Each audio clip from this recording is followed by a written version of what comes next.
ഇനി കൊച്ചിയിൽ നിന്ന് വിപിൻ സി വിജയനുണ്ട്. Vipin, very good morning. കഴിഞ്ഞ ദിവസം ശസ്ത്രക്രിയ നടന്ന ഉഷ ജോസഫിന്റെ ആരോഗ്യസ്ഥിതിയുമായി ബന്ധപ്പെട്ട വാർത്തകൾ വരാനുണ്ട്. കരുവന്നൂർ തെരഞ്ഞെടുപ്പ് നടക്കുകയാണ്. ഒപ്പം തന്നെ കേരള ബ്ലാസ്റ്റേഴ്സിന്റെ ആരാധകർക്ക് ആവേശമായി ഹോം മത്സരവുമുണ്ടല്ലോ.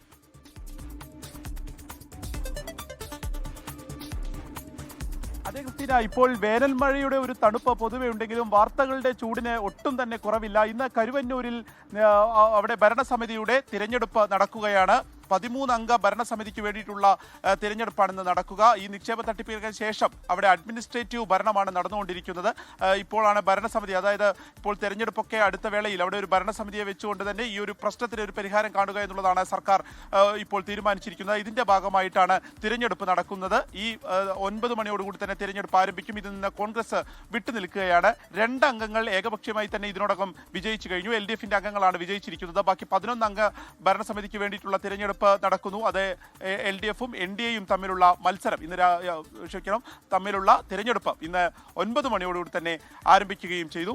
മറ്റൊന്ന്, വണ്ടാനം മെഡിക്കൽ കോളേജിൽ നിന്ന് വയറ്റിൽ ഏകദേശം 5 വർഷത്തോളം തീരാവേദന അനുഭവിച്ച ഉഷയുടെ കാര്യമാണ്.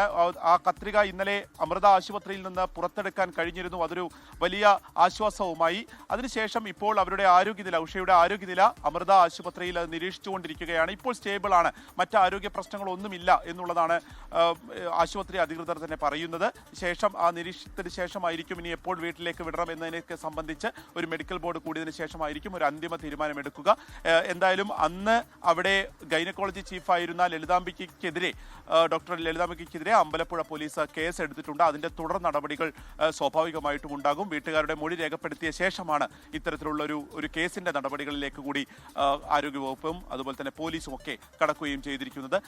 ഏറ്റവും പ്രധാനമായത് ഇന്ന് ഹോം മത്സരം കൊച്ചിയിൽ നടക്കുന്നു എന്നുള്ളതാണ്. ബ്ലാസ്റ്റേഴ്സിന്റെ ഹോം മത്സരം നടക്കുന്ന അതേ ഘട്ടത്തിൽ തന്നെ വളരെ നാടകീയ രംഗങ്ങളായിരുന്നു ഇന്നലെ നടന്നത്. കാരണം GCDA ഒരു തുക ഇപ്പോൾ കല്ലൂർ സ്റ്റേഡിയത്തിന് വേണ്ടി തീരുമാനിക്കുന്നു. അത് ആദ്യം 2 ലക്ഷമാണ് എന്നുള്ളത് അധ്യക്ഷൻ തന്നെ പറയുന്നു. പിന്നീട് എക്സിക്യൂട്ടീവ് കമ്മിറ്റി ചേർന്ന് 4.2 ലക്ഷം ഉണ്ടെങ്കിൽ മാത്രമേ കളിക്കാൻ അനുവദിക്കൂ എന്ന് പറഞ്ഞത് ഇന്നലെ വൈകുന്നേരം വരെ ആ നാടകീയത നിൽക്കുന്നു. അതായത് കളി നടക്കുമോ ഇല്ലയോ എന്നുള്ള വലിയ ആശങ്ക തന്നെ നിലനിൽക്കുന്നു. പിന്നീട് GCDAക്ക് കേരള ബ്ലാസ്റ്റേഴ്സ് വഴങ്ങുകയും ഈ 4,20,000 രൂപയ്ക്ക് ഇപ്പോൾ സ്റ്റേഡിയം വിട്ടു നൽകാം എന്നുള്ള തീരുമാനവുമായിരിക്കുകയാണ്. ഒപ്പം തന്നെ ഇതിന്റെ മെയിൻ്റനൻസിന് വേണ്ടിയിട്ടുള്ള ഒരു 25 ലക്ഷം രൂപ കൂടിയാണ് GCDA ചോദിച്ചിരിക്കുന്നത്. അത് ഈ ആഴ്ച തന്നെ കെട്ടിവെക്കണം എന്നുള്ളത് കൂടിയാണ്. അപ്പോൾ ഈ ഒരു ഉപാധികളുടെയൊക്കെ പശ്ചാത്തലത്തിൽ കൂടിയാണ് ഇന്നലെ വൈകുന്നേരത്തോടുകൂടി കളി നടത്താം എന്നുള്ളത് പറഞ്ഞിരിക്കുന്നത്. ഇന്നലെ രാവിലെ കേരള ബ്ലാസ്റ്റേഴ്സ് അവിടെ ഒരു വാർത്താ സമ്മേളനം വിളിക്കുന്നു. അതിൽ നിന്ന് മാധ്യമപ്രവർത്തകർ ഉൾപ്പെടെയുള്ളവരെ ഇറക്കി വിടുന്നു. കേരള ബ്ലാസ്റ്റേഴ്സിന്റെ ഓഫീസ് പൂട്ടുന്നു തുടങ്ങിയിട്ടുള്ള രംഗങ്ങളൊക്കെ കണ്ടതാണ്. അതിനുശേഷമാണ് ഇന്നലെ ഒരു 7 മണിയോടുകൂടി ഒരു സമവായ ചർച്ച